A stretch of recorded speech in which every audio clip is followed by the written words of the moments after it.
آپ کے لیے کہا ہے کہ آپ دعا کا وقت دے دیں، تو میں نے کہا میں حاضر ہو جاؤں گا انشاءاللہ تبارک و تعالی۔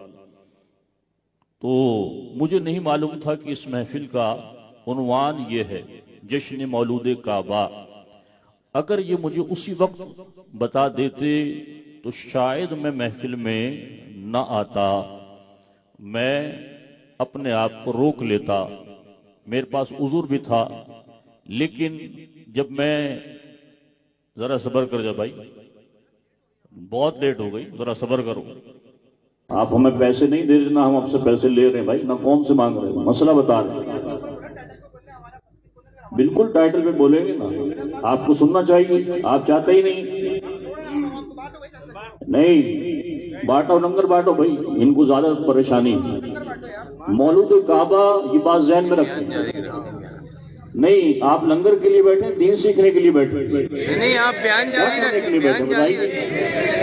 دین سیکھنے کے آپ بیان جاری رکھیں، ہم بیان کریں۔ آپ جشن مولود کعبہ اہل سنت کا ٹائٹل نہیں ہے، جشن مولود کعبہ اہل سنت کا ٹائٹل نہیں ہے۔ مجھے بتائیے کیا شیعہ یوم صدیق اکبر مناتے ہیں؟ بتائیے کیا شیعہ شہادت حضرت سیدنا عمر فاروق اعظم مناتے ہیں؟ کیا شیعہ شہادت حضرت سیدنا عثمان غنی مناتے ہیں؟ نہیں مناتے۔ ہم حضرت علی رضی اللہ تعالیٰ عنہ کی شہادت مناتے ہیں یا نہیں مناتے؟ اونچا بولیے ذرا، کیا تاریخ ہے آپ کی شہادت کی؟ 21 رمضان المبارک۔ اہل سنت و جماعت کا مشرب اور مذہب یہ ہے کہ سوائے رسول خدا سرور کون و مقام سید الانبیاء صلی اللہ علیہ وسلم کے علاوہ کسی کا جشن میلاد، جشن مولود، جشن ولادت نہیں منایا جاتا۔ منایا جاتا ہے تو مجھے آپ ہاتھ کھڑا کر کے بتائیں کہ کسی کا مناتے ہیں؟ کسی صحابی کا، کسی اہل بیت اطہار کے افراد کا نہیں مناتے۔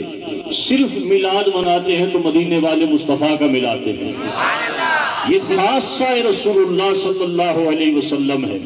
دوسری بات، ساری کتابیں اٹھا لیں، صحیح ستہ کی ساری حدیثوں کی کتاب اٹھائیں، اگر جشن مولود کعبہ کا ٹائٹل کسی حدیث کی کتاب میں کسی باب میں آپ مجھے دکھا دیں تو پھر ہم آپ سے کہیں گے کہ ہم نے آپ کو غلط منع کیا تھا، کسی کتاب میں نہیں۔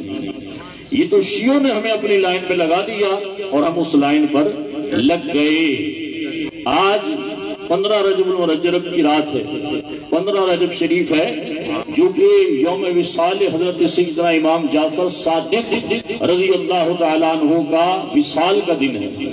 اگر آپ کو حضرت علی رضی اللہ تعالیٰ عنہ کا یوم منانا ہے تو آپ کو ضروری ہے کہ 13 رجب ہی منائیں۔ آپ 21 رمضان کو منا سکتے، 21 رمضان کو یوم شہادت حضرت علی رضی اللہ تعالیٰ عنہ منائیں۔ یہ اہل سنت کا طریقہ ہے، یہ شیعوں کا مذہب ہے کہ مولود کعبہ مناتے ہیں۔ ایک بات تو یہ کہ 13 رجب گارنٹی کے ساتھ یہاں بیٹھ کے کہہ رہا ہوں، جتنا بڑے سے بڑا عالم ہو، یہ ہمارا بغل بچو ناراض ہو رہا ہے، جتنا بڑے سے بڑا عالم ہو وہ تاریخ ثابت کر کے بتائے کہ 13 رجب حضرت علی کی ولادت کی تاریخ ہے۔ کسی بھی ماہر تاریخ نے 13 رجب حضرت علی کی ولادت لکھی نہیں ہے۔